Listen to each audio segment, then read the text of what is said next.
বিশ্বাস করবেন বাজারে এক মুঠো লাউ পাতা আটির দাম ৫০ টাকা। দামটা শুনে যেন আমার মাথায় আকাশ ভেঙে পড়লো। তাই বাজারে অন্য অন্য সবজি কিনলেও লাউ পাতা আর কেনা হলো না। এদিকে সকাল থেকে আমার লাউ পাতা ভর্তা খেতেও ইচ্ছে করতেছিল। তাই সোজা বাসায় চলে আসলাম। বাসায় আসার পরে আমার ছোট্ট বারান্দায় এসে এই যে হাতের চাকুটা নিয়ে আমি লাউয়ের পাতা কাটা শুরু করে দিয়েছি। আমার এই লাউয়ের গাছে কিন্তু লাউ ধরতো না, শুধু পাতাই ধরতো। আর এটা কিন্তু মিষ্টি লাউ গাছের পাতা। তো যাই হোক, খেতে ইচ্ছে করছে, লাউ পাতা হোক আর মিষ্টি লাউ পাতাই হোক। আজকে আমি ভর্তাটা বানিয়েই খাবো। তো আজকে আমি ভর্তার সাথে আবার ছোট মাছের চচ্চড়িও করব। তাই এখানে কয়েক রকমের সবজি নিয়েছি। এগুলো কেটে জাস্ট রান্না করার জন্য প্রস্তুত করে রাখতেছি। আর এদিকে কিন্তু আমি লাউ পাতাগুলো সুন্দর করে বেছে পরিষ্কার করে নিয়েছি। আলু নিয়েছি, একটু মোটা সাইজ করে কেটে নিয়েছি একটু শুটকি মাছ। আমার কাছে এই শুটকিটা ছিল, এই শুটকিটাই নিয়েছি। আপনারা চাইলে অন্য শুটকিও ব্যবহার করতে পারবেন। রসুন, কাঁচামরিচ, কাঁচা পেঁয়াজ এগুলো কিন্তু নিয়েছি। আর পেঁয়াজটা আমি মোটা সাইজ করে কেটেছি। আর কেন মোটা সাইজ করে কেটেছি এটা ভর্তা করতে করতে আপনাদের সঙ্গে শেয়ার করব। তো এগুলোকে আমি সুন্দর করে পরিষ্কার করে ধুয়ে নিয়ে আগে থেকে চুলার উপরে কড়াইটা চেপে দিয়েছিলাম। এবার কিন্তু আমি এই যে ধোয়া পাতা এবং আলুগুলোকে কিন্তু আমি দিয়ে দিব। আর আলুগুলো একটু মোটা সাইজ করে কেটে নিয়েছি। আর এখানে আলুটা অ্যাড করার উদ্দেশ্য হলো, যেহেতু আমার এটা মিষ্টি লাউ গাছের পাতা আজকে ভর্তা করব। আর মিষ্টি লাউয়ের গাছের পাতা এমনিতে একটু খসখসে টাইপের হয়, তাই আলুটা দিলে হবে কি ভর্তাটা একটু আঠালো হবে এবং ভর্তার স্ট্রাকচারটা অনেকটাই সুন্দর আসবে। তো যাই হোক, এখানে কিন্তু আমি অল্প পরিমাণ লবণ, একটুখানি হলুদের গুঁড়ো দিয়ে দিলাম।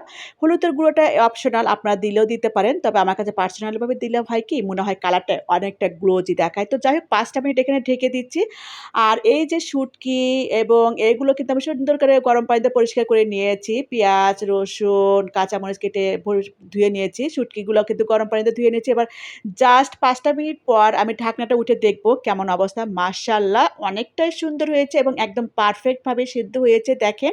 আর এগুলো কিন্তু আমি সম্পূর্ণ সরিষার তেল দিয়েই ভেজে নিয়েছি। আপনারাও চেষ্টা করবেন সরিষার তেল দিয়ে ভাজতে। সরষের তেল দিয়ে যেকোনো ভর্তায় কিন্তু অনেকটাই স্বাদ লাগে। এবার কিন্তু একটা পরিষ্কার বাটিতে সুন্দর করে উঠিয়ে নিয়েছি এবং ওই কড়াইটাতে ভিতরেই আমি কিন্তু পেঁয়াজ, রসুন, কাঁচামরিচ এগুলো সবকিছু দিব। আর এগুলোকে ভেজে নেওয়ার জন্য আমি এখানে একটু তেল ব্যবহার করতেছি। তবে এখানে আমি সয়াবিন তেলটা দিচ্ছি। আমার কাছে সর্ষের তেলটা একদমই ফুরিয়ে গেছে।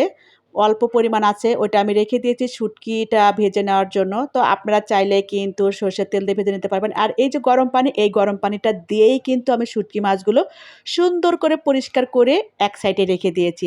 তো দেখেন এই যে হালকা বাদামি করে কিন্তু ভেজে নিয়েছি। বেশি ওভার কুক করা যাবে না, তাহলে পেঁয়াজের যে কচকচে ভাবটা এটা কিন্তু একদম নষ্ট হয়ে যাবে। চেষ্টা করবেন পেঁয়াজ এবং রসুন থেকে পানিটা বের হয়ে গেলে যেন সোনালি হালকা বর্ণের ভাজাটা হয়, এরকম চেষ্টা করবেন। এরপর ওই যে একটুখানি সর্ষের তেল ছিল, ওই সর্ষের তেলটা দিয়েই কিন্তু ওই একই কড়াইয়ের ভিতরে আমি শুটকি মাছগুলো ভেজে নিব। আর সঙ্গে দিয়েছি একটুখানি আদা। আদাটা দিলে হয় কি সুন্দর একটা স্বাদ এবং একটা ঘ্রাণ আসে। আপনারা চাইলে কাঁচা আদাটাও ব্যবহার করতে পারেন এবং এগুলোকে সিদ্ধ করার জন্য অল্প পরিমাণ পানি দিয়ে জাস্ট ২-৩ মিনিটের জন্য আমি এটা ভেজে নিয়েছি। এবার দেখেন মাশাআল্লাহ, এটাও কিন্তু ভাজা হয়ে গেছে। এবার সবগুলোকে আমি একসঙ্গে পিষনিতে নিয়ে পিষবো। আপনারা চাইলে কিন্তু এটা ব্লেন্ডার বা পাটায় পিষতে পারেন। তো এটার মাঝে আপনাদের একটা সুন্দর টিপস দেই। সেটা হচ্ছে এই যে শুটকি মাছ ভর্তা যখন করবেন তখন কিন্তু গরম গরমই ভর্তা করতে হবে। কারণ শুটকি মাছটা ঠান্ডা হয়ে গেলে এটা পিষতে কিন্তু অনেকটাই শক্তির প্রয়োজন পড়ে। তো যাই হোক, পিষনিতে আমি কিন্তু সবগুলো মানে এই যে পাতা আর যে আলুটা ভেজে নিয়েছিলাম, এগুলো কিন্তু আলতো হাতে সুন্দরভাবে প্রেস করে নিচ্ছি। একটু মিহি করেই চেষ্টা করবেন এই ভর্তাটা। এই যে দেখতেই পাচ্ছেন আসলে অনেক কিছু বলে বোঝানো যায় না, দেখেও অনেক কিছু অনুভব করা যায়, শেখা যায়। তো এগুলোকে কিন্তু আমি সব কয়টাকে কিন্তু সুন্দরভাবে পিষে নিচ্ছি। আর আলুটা দেওয়ার জন্য কিন্তু এই যে ভর্তাটাও কিন্তু অনেকটা আঠালো, আঠালো ভাব হইতেছে। আসলে এটাই আমি চেয়েছিলাম। তো যাই হোক, এবার কিন্তু আমি এই যে শুটকিগুলো দিয়ে দিব। একটু গরম, গরম অবস্থায় থাকতেই কিন্তু শুটকিগুলো পিষতে হবে। একটু যদি ঠান্ডা হয়ে যায় তাহলে কিন্তু অনেকটাই এনার্জি লস হবে। আ যেমন দেখেন এই যে এখানে কিন্তু কয়টা শুটকি কিন্তু একদম পিষতে চাচ্ছে না। তো যাই হোক, আপনারা চেষ্টা করবেন গরম, গরম আ আগে চেষ্টা করবেন শুটকিটাই পিষে নেওয়ার জন্য। তো যাই হোক, শুটকি পেষা শেষ। এবার কিন্তু আমি পেঁয়াজ, রসুন, কাঁচামরিচ এগুলো দিয়ে একটু লবণ দিয়েছি।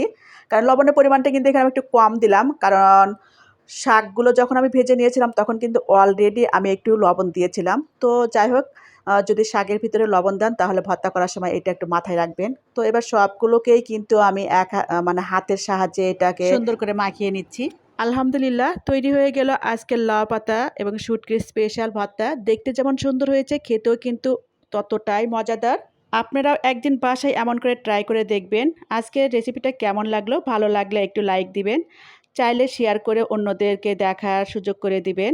আর যদি আমার চ্যানেলে আপনি নতুন হন তাহলে কেয়াস ডেইলি ব্লগ চ্যানেলটি সাবস্ক্রাইব করে পাশে থাকা বেল আইকনটি অন করে রাখবেন, যেন পরবর্তী কোনো ভিডিও আপলোড করা মাত্রই সবার প্রথমে আপনি দেখতে পান। আজ তাহলে এই পর্যন্তই বন্ধুরা, সবাই ভালো থেকো, সুস্থ থেকো, আমার এবং আমার পরিবারের জন্য দোয়া রেখো। আমি কি আজকের মতো এখানেই বিদায় নিচ্ছি। আল্লাহ হাফেজ। আসসালামু আলাইকুম রহমতুল্লাহি ওয়া বারাকাতুহু।